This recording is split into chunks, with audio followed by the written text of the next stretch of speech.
guys, good morning, afternoon, evening, wherever you are around the world listening to this. My name's Dr. Rob, the Addiction Doctor, coming live from San Antonio, Texas. Good to be here today with you guys. I hope you've had a fantastic week. I know I have, because my sister and brother-in-law were down from the UK. They came across, and we're having a ball right now. We're racing boats, we're yachting, we're caving, we're shooting this afternoon. We're shooting some guns up this afternoon, so we're just having a great time. She loves it over here. Just a note out to all the listeners: don't forget, we are, as a family, this is amazing. We have decided to open a tea shop, an English tea shop in San Antonio, Texas, run by English people, serving the best teas around. So, what's this space? It's going to be a few months. We're just decided a couple of days ago that that's what we're going to do, and hopefully, my sister and brother-in-law, Sandra and Peter Marley, will be over here to joint venture the tea shop going forward. So, guys, last week somebody called me and asked me. They were talking about neural pathways, of course. We always talk about neural pathways on this show. What is a neural pathway, and have you got one live to show? Well, of course we have, always. Neural pathway is a thought pattern. Okay, so here's what we find with normal thought patterns. So a neural pathway can be built with any new thought or behavior, any new thought. So let's say driving a car, for instance, you have to build them neural pathways, and there are billions in the head. You build a neural pathway and they connect, and they go on to obviously tell you that this is the way to drive the car. When you first get in to drive a car, it's like a tank. You can't, it's too overwhelming to just get in. You've got full concentration to drive that car. But as the months, days, weeks, months go by, what happens is the neural pathways are solidified. So that thought pattern becomes a knee-jerk reaction. So say you were to go away. So this is it really. So say, let me get a nice color pen so you can see, guys. So this is the neural pathway being built for driving a car, for instance. Okay, so we start off like this. We don't know what to do. And then all of a sudden, it comes through as a solidified neural pathway. So what happens is, let's say you go away for a year in England. Okay, that driving neural pathway starts to do this. It starts to diminish. That's why when we come back, we need an hour or a day or two to get our bearings so we can drive again, okay? And then the solidified neural pathway is once again built. Here's what happens with alcoholism and addiction. When we start off with the predisposition, therefore remap brain, self-sabotage neural pathways outweigh the normal thinking neural pathways. What happens is we start this self-sabotage neural pathway, and for me, it was drinking alcohol. Okay, so that's fully knee-jerk reaction. Sunny, rainy, whatever it is, I'm going to take that to self-sabotage. And again, mine was alcohol. Okay, so here's the difference. You see this before, when I stopped driving, it did this. Well, self-sabotage around alcohol does not do that. So when I get sober, maybe a week, a month, hell, even a year, you see this doesn't move. And then if we relapse, God forbid, what happens is you start there. You don't start like the driving down here. And that's why alcoholism gives us no grace. So people with 10, 20, 30 years will often say it was just like I left drinking yesterday, because the neural pathway is still there as a self-sabotaging entity. And for those guys that have tuned in, I see you banging in now, guys. If you don't believe what I said, here's something in action for you.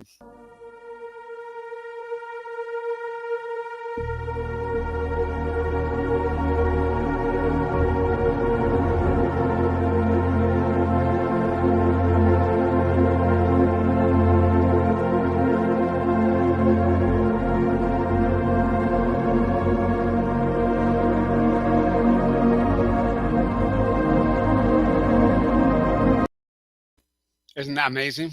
That thought pattern is solidified, and that might be a self-sabotage or the healthy neural pathways, we don't know, but that's how it connects over a period of time. Repetition strengthens and confirms with recovery from addiction or alcoholism. The basal ganglia is broken with the alcoholic. Alcoholics are born, drug addicts are made. I often talk about this. Predisposition with alcohol. You can change alcoholism back in your family generations. And if you can't, for whatever reason, but think you're in problems and trouble with alcohol, you're probably abusing alcohol. It is hereditary. It may skip a generation, but it will be there. So basal ganglia and the hypothalamus are both parts of the brain that really tell us to drink. So when people say, well, it's a choice, alcoholism, I mean addiction as well, alcoholism is not a choice. The choice has been taken away. It's a knee-jerk reaction to self-sabotage.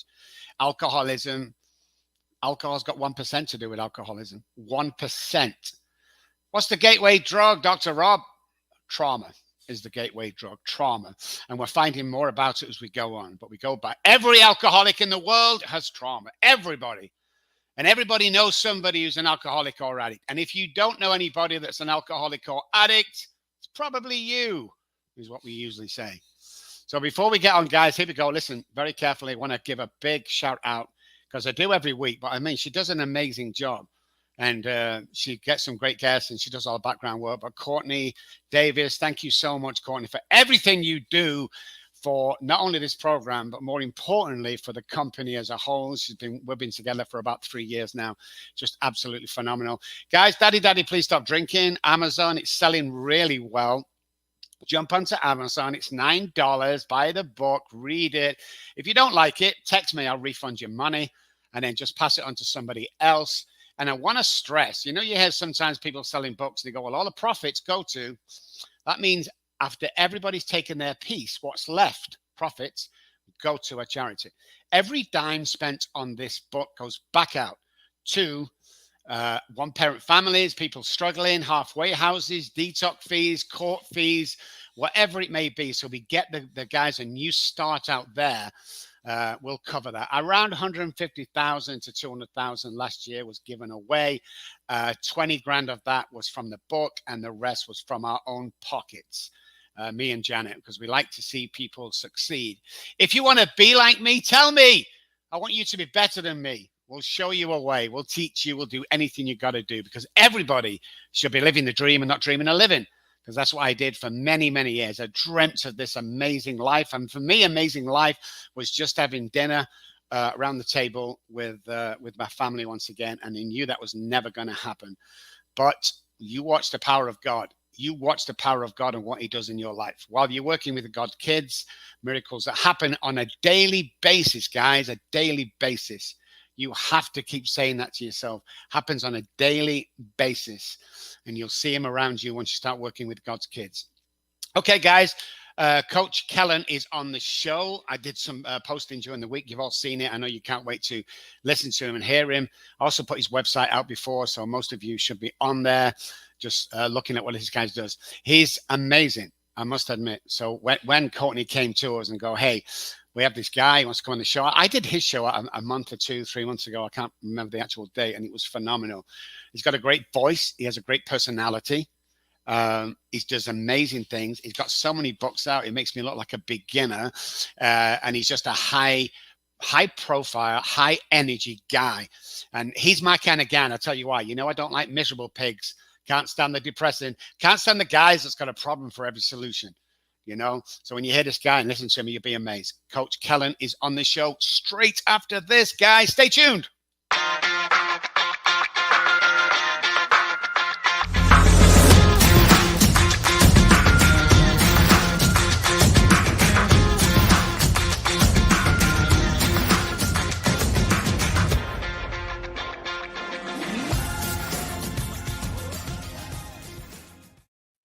Boom, back in your face, guys. This is Breaking Through Addiction. This is Breaking Through Addiction. Not bad for 60, Kellen. What do you reckon? I'm doing pretty good for 60. I don't know. Right. Awesome. Fabulous. Good to see you. Glad to be here. Oh, thanks for joining us, man. I mean, it was just a great show when I did it with you, and I'm sure this is going to be just as amazing. So for those people, I have some questions of people here that we'll get into shortly. But for those people who don't know you, tell everybody what you do and who you are. Well, I will. And the first thing I want to do, though, is honor you. You are doing the labor of love that is a podcast, and honor Courtney. The work that you guys do and that every podcast host does is a lot about love. It's about choices to add good to the world. And I can't start without honoring you, without thanking you for the effort you're making, for the encouragement you give, the love you spread, the acknowledgement of the divine, the invitation to people to say yes to divine invitations and all that stuff. So yay for you. And that comes from the bottom of my heart. Now I'll tell you about me. Thank you. I'm Kellen, and the man you see before you Today, and the man that I was 15 years ago, which is when this started in August of 2007, the transformation are completely different.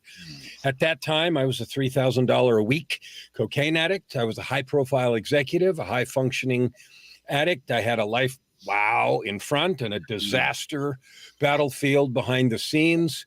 I hated myself. My real addiction was self-loathing, and I masked it and used the self-sabotage in every form available, every drug that was available, including alcohol, and every mixture I could to just hide from the pain. Today, I'm a coach. I'm the alchemist of the soul. My goal for this year is to help 10 million people for 2022 to discover, develop, and serve with their divine gifts, because that's the way we are the happiest, we are the most fulfilled, and we live the dream that Dr. Rob talked about. That's amazing. I mean, I personally think, and I'm sure you'll back me up here, that everybody has their niche in this world where you can actually work, help people, be happy, and earn money all at once. With money being, I always say, if you chase the money, you miss the dream. You have to chase the dream. Don't worry about the money. It's come. If you're working with God's kids, it will come. And I just love what you said before about the introduction to the divine. I think that's very important, and nobody wants to talk about that. You know, we're here for a reason, aren't we, Kellen? I'll talk about it straight up. If I hadn't had a divine intervention in August of 2007, I would be dead now and would have caused a lot more misery. I had felt, like we all do, those yearnings, those tugs, those invitations many times in life, and said no and made excuses and blamed whatever. I can't, I won't, it's too hard, it's too late. Finally, there was a divine intervention. That was an invitation so loud, I finally said yes. But we all feel them. And it is up to us to say yes. And I absolutely know, without hesitation or doubt, that it was God's unfailing persistence and patience with those invitations, and bringing them at the right time and in the right way. In my case, a 2x4 or 2. Okay. But they were what they needed to be so that I could say yes, change my life completely, and start all over again at 52. So when you first started using alcohol and drugs to cope or for fun or whatever it may be, when was the time in your life when you thought, this is getting out of control? There were several times, but I started when I was 13, then on and off. Every time I would do self-sabotage and trash a career or trash a marriage. I'd married, divorced 3 times before now, and now I'm happily married for 14 years, and it feels like it's going to be 14 million, I hope. But anyway, I started young, and I did it to hide. I was abused as a kid. I started drugs to hide. I adopted the mode of being depressed. I'm useless. I'm worthless. I left home at 17. And from 17 to 52, I rode the roller coaster of some sobriety, create a big career thing. Oh, I don't belong here. Self-sabotage, wreck the marriage, wreck the career, drugs and alcohol for some period of time, and then back up. And in my case, every iteration got bigger, meaning more money, more this, and then the fall got further every time, over and over again. Wow. Yeah, I can relate to that 100%. No doubt about that. The highs get high and the lows get low, and all of a sudden there's no highs and it all gets low. Yeah. And that's the time when the suicide. So talk to me about apart from what you just mentioned, the other traumas you had in your life. You obviously suffered from abandonment when you left home at 17. What was life like between the ages of like 9 and 14? Well, I lived in a home that was a 2-parent family. From the outside, it looked okay. My mom got married really young and had a very, there was some trouble between my parents, but they stayed married. She had a very fixed idea about how kids ought to behave, and she enforced it with violence. And the discipline that I got in the home today would be felony child abuse, and I would be removed from the home. In those days, you didn't tell anyone. I was afraid. I remember wishing during some of the beatings that I would die, wishing expressly, I hope I die. Not because I needed to escape the beating, because I figured that was the only way that it would be exposed and my mom would get in trouble for what she was doing. And so that death wish started in my teens from the regular discipline, quote unquote, that I got. I remember even in high school when I was big enough to have, physically overpowered my mom, I was so frightened I didn't. I remember getting dressed last in the locker room in PE in high school because I didn't want anybody to see I was black and blue because I was ashamed of me. Wow. How does a kid get through that, Kellen? I mean, that must have been absolutely horrible. I mean, the shame. I mean, how'd you come out with that? I How'd you didn't cope with that? very well. I came out with three things: an absolute DNA level conviction that I was not good enough, an absolute determination that my only mission in life was to make my mom happy because she must be right, because she has God on her side, right? Religion and all. So I am the screw up that she says. I need to do everything I need to do to get back in her good graces, to get the big approved stamp on my forehead. And the third thing was I can't talk to anybody because I suck and it's all my fault. So I never spoke to a shrink. I never saw a counselor. I never got help for my whole life until, like I said, at 52 when everything changed.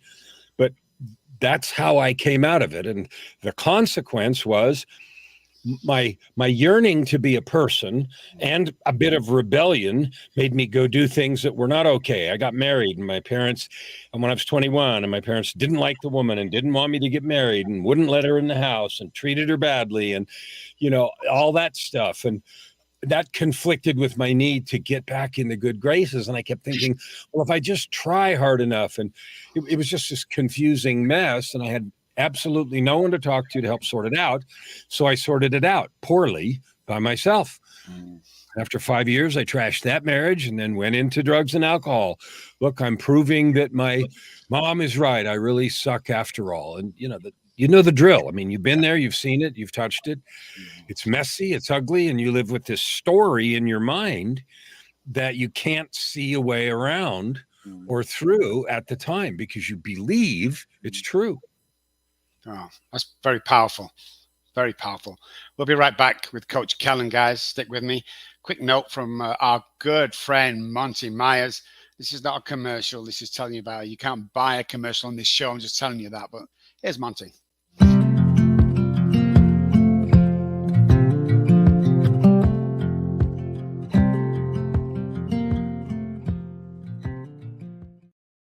Take 12 Radio, guys. Take12radio.com is the website. I do a special every month called the Dr. Rob Hour. I'll be doing it again at the beginning of the month. Join us. Such a great radio station, the oldest running radio station regarding addiction, alcoholism. And they also have a great big book there that they use, which I love absolutely. Okay, Kellen, here we go. When was the time when you said, I can't live like this anymore, and you took action for good? August of 2007. I was, as I described, a serious cocaine addiction, $3,000 a week. I was making so much money that didn't matter. I came home on a Friday night, ready to go party for the weekend. I had 4 of my 10 children living with me. They were teenagers. 3 were grown and married. The younger 3 were with one of the exes. I hate to say that. It sounds gross, but true. And when I got ready to go out to party, probably would have been till Monday, I had this urge to turn on the television. And that doesn't sound like anything, except I picked up the remote and looked at it and realized I didn't know how. Because I'd had the electronics guy come in, put in all this cool stuff, but I wasn't a TV watcher. So I looked at the remote and I'm like, oh, yeah, okay. So I asked one of the kids how to do it. My daughter, punched some buttons and threw the remote at me, right? And it landed on a show called Intervention. Now, those of you, everybody knows what that is. It's a reality TV show about families that stage professional interventions for busted loved ones. Well, I watched about 10 minutes, and the protagonist was a high-ranking executive with a cocaine problem. It freaked me out, and I'm like, yeah, okay, I'm not watching this crap. So I turned it off and went and did some other stuff. And 15 or so minutes went by, and I was going to go out, and then I just was compelled to turn the television back on. So this time I knew how, and I did. And that show started over. And no, I don't have a DVR and a recording device. And no, it wasn't on the schedule. And no, it can't do that. I got it. But it did. And so I'm like, holy crap, I guess I'm supposed to watch it. So I did, and it went poorly. The guy yelled at his family, screamed he had no problem, and stomped off. But by the time it was over, it affected me enough that I'm like, wow, okay. And I didn't go out to party. I went to bed. When I went to bed, I went to hell. What I mean by that is I felt out of body somewhere. I felt like I was in a theater, And the parade of shows on the stage were focused on suffering. Started for my young days, all the suffering that had been inflicted on me, up through my now days, where I was the cause and inflicted suffering on everybody else with lying, addictions, and ruined relationships, and on and on and on. And I've never in my universe experienced such intense suffering. I can't even explain it. And after a long period of time, a voice simply said, "It is enough." So I woke up and the sun was shining in the window, which was weird because the windows faced west. And I got up and realized it was 5 o'clock Saturday afternoon. So I'd been somewhere for nearly 18 hours. I got up and realized I have no idea what to do. I have no idea how to do this, but I'm done. So I threw away $1,000 worth of stuff I had laying around and quit cold turkey that day, and got me sober. Now, that was the first half of the divine intervention. The second half was a couple of weeks later. One of the things that was part of the job that I had, because I was making big decisions, made a lot of money and all that jazz, I used to get free stuff, free tickets to this, free box seats to that, hockey seats, free expensive bottles of booze, like I needed that. But anyway, all that stuff you got free. And one of the things I got was a pair of tickets to see Yo-Yo Ma. Now, if you know classical music, you know who that is. And I thought, wow, this is great. I don't want to waste this other ticket, but I don't have anybody to take. So I asked in the groups that I managed, who likes classical music? And some lady in one of the groups said, well, I do. And I asked her, well, have I ever given you anything before? And she said, no. I said, okay, fine. See you there. So I gave her the ticket. We met at the venue. The concert was fabulous. And halfway through, remember now, I'm 2 weeks, stone cold sober. Halfway through, I had this feeling come over me that I recognized from 2 weeks before. And the voice said, you need to marry this woman. And I said, you're insane. I've screwed that up 3 times officially with some messes in between. That is not happening. Later that night, we're backstage because they were, of course, backstage passes, and we're meeting everybody. And the voice came back and said, yeah, comma, and you need to tell her tonight. So I flipped out because, she worked in my group. She could have me arrested for harassment. I didn't even know if she had a boyfriend. Like what? Right? But you don't win those arguments. So I did, and it went about like you would have expected. Are you out of your mind? What are you talking about? But she didn't have me arrested. That was the good news. And within 2 weeks, she had her own set of experiences. She walked away from her very nice career as a project manager. I walked away from millions of dollars in contracts, and we walked off into the sunset together. And 4 months ago, we celebrated our 14th wedding anniversary. Now, as amazing as that is as an impossible love story, the reason it matters is because while the first part got me sober, she was literally the angel that was sent to help me deal with the self-loathing, self-sabotage. She taught me how to be a friend. She taught me how to have a friend, how to tell the truth, which I'd never done in my life. She found me counselors, and just was bulletproof. And I've asked her 1,000 times. I said, what on earth would have prompted you to walk off into the sunset with a drug addict? I mean, everybody knew, but they didn't know. And she just said, I knew to the core of my soul it was the right thing to do. And so those 2 things happened, and there were some other smaller things in between, but those are the 2 main things that happened that were impossible things that gave the invitation strong enough for me to wake up and say, I'm done. I'm going a new way. I don't care if it's dark and I have no idea where it goes or what it does. I'm just done with this, and we're going over there. Incredible story. Absolutely incredible story. Very believable for me because I've seen it so many times, the journey. I truly believe that, for me and the 7,000 people I've worked with, the trauma and for me, it was the homelessness and the loss of the children and wife. That was like a semester at Harvard when I look back, because the information experience that I got from that, I can sit down with someone today and go, oh, what do you know, Dr. Rob? You're in your big house over there with your big cars. What do you know about being homeless? Let me sit down with you for a second and explain about my homelessness, or explain about your loss of kids. So it's amazing. So how do you help people today? What's your normal client that usually comes to you? So I don't specialize in addiction like you do. What I do is I'm committed to anyone who's yearning to end addiction to mediocrity.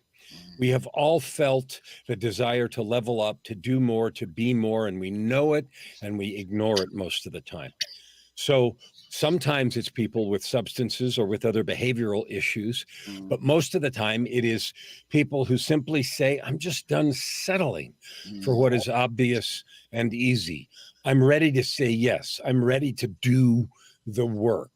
I'm not going to let the fact that I've had these hardballs from life thrown in the mix define me and limit me. And that's who I work with. And all of the things that I've been through, of course, like it does with every single person, give you a specialized empathy that helps you speak, touch, listen, and love in power like nobody else can, because your path is yours. And so those are the people I help. Most of them are business owners. Most of them come because they want to grow and make more money.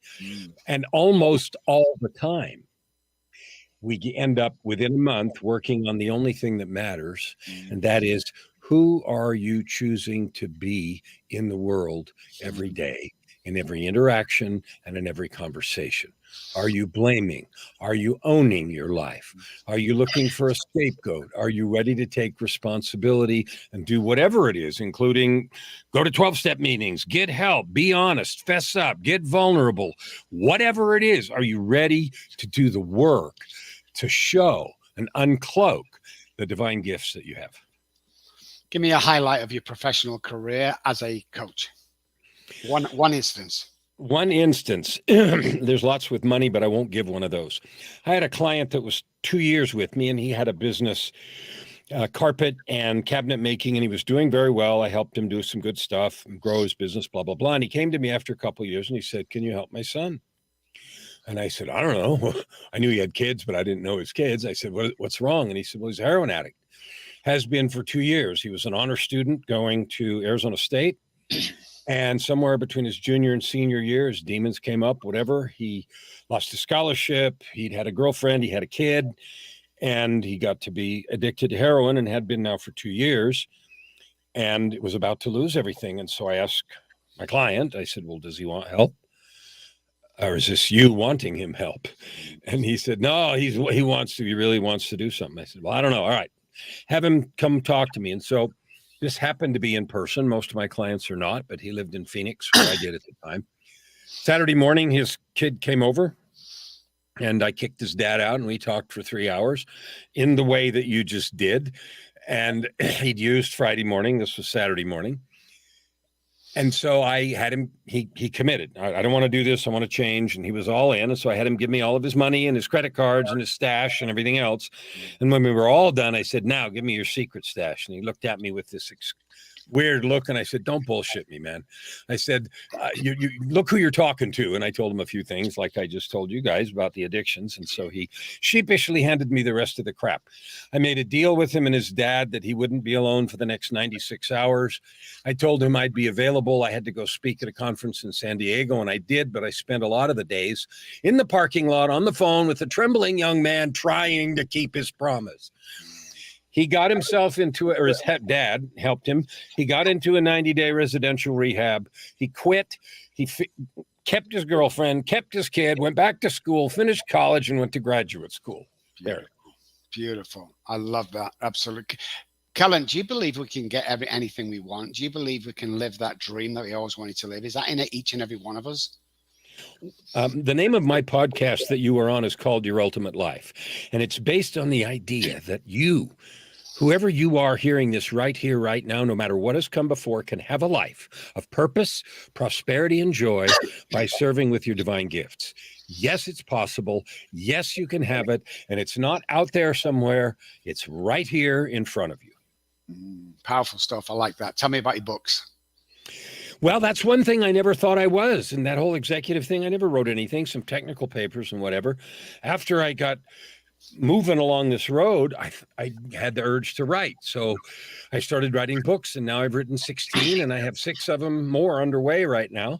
The one I wrote, Tightrope of Depression, which is the story that contains all the things and a whole bunch more that I just said. I wrote the sequel to that called Down from the Gallows.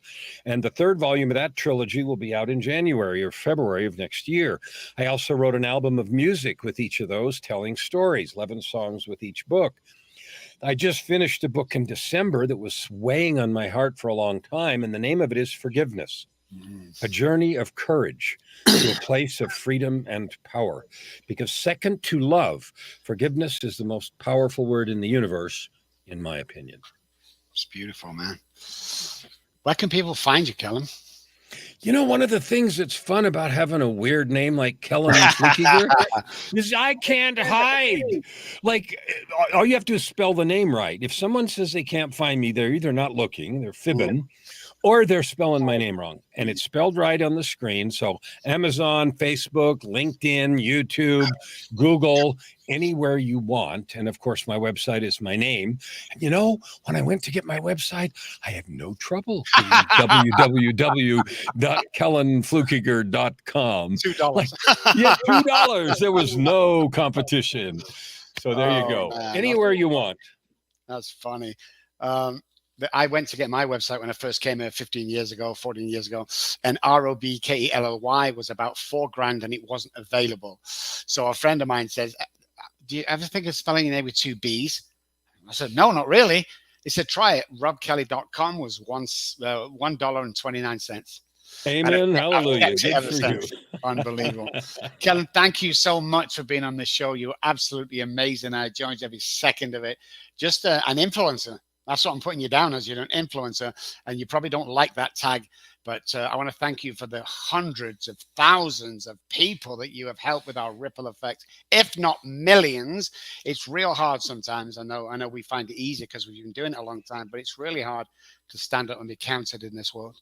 It is really hard to be the leader. I do believe we are lacking leaders, and thank God, and I mean literally God, that he chose you to be a leader, because in my books, man, you're the number one. Fantastic. Thank you so much for being on the show. Thank you for having me. You're right. We lack leaders, and every one of you need to lead yourselves. Like, lift your light, bless and love those around you. Own your opportunity to add good to the world, even if it's only one thing today.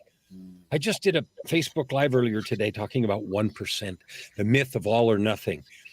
If you just do something 1% better today, 1%, and then do it again tomorrow, like 1%.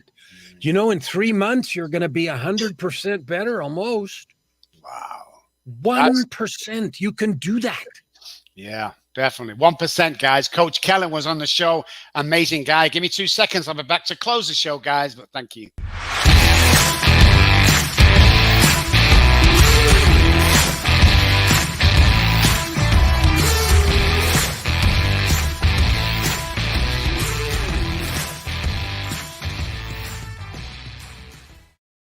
Boom, in your face with that, guys. What do you reckon about that? Coach Kellen on the show. Amazing guy. I follow his work, actually. I follow 3 people. No, 4. I follow 4 people, and I watch what they do. And Coach Kellen is one of those guys. I mean, I don't think he knows that. You know, I don't think he knows that at all. But yeah, inspirational guys. You know, I need to get my inspiration from somewhere. I love everyone completely, but there are some guys that stick out that are doing this for the right reason. They do it passionately, and they're really having an effect. Because I can tell you personally, when you start doing this and you start helping people and no one's around and nobody wants to talk to you, and you've got a little bit of an out-of-the-box program, and people laugh at you, and then it takes years and years before they stop laughing and taking you seriously. You know, it can be a lonely place. So I love people like Coach Kellen who come on, and you just know they're the real thing. I want to thank you so much, guys, for joining us again. Don't forget, live on Facebook and YouTube right now, but up to a bunch of sites tonight. If you want a copy of the book and you live in San Antonio, you can come and pick one up from the office free of charge. If you live outside that, unfortunately, you're going to have to visit Amazon, good old Amazon. But for now, guys, thank you so much indeed. We'll see you next week at the same time, at the same place. And don't forget, guys, if you are in San Antonio and you're looking for a 12-step meeting, BYOBB means bring your own big book to the Saturday morning meeting, 9:30 till 10:45, and then we have an open meeting from 11 till 12:30. All the details will be on my Facebook, and click BYOBB Facebook page, and you can see all the information now.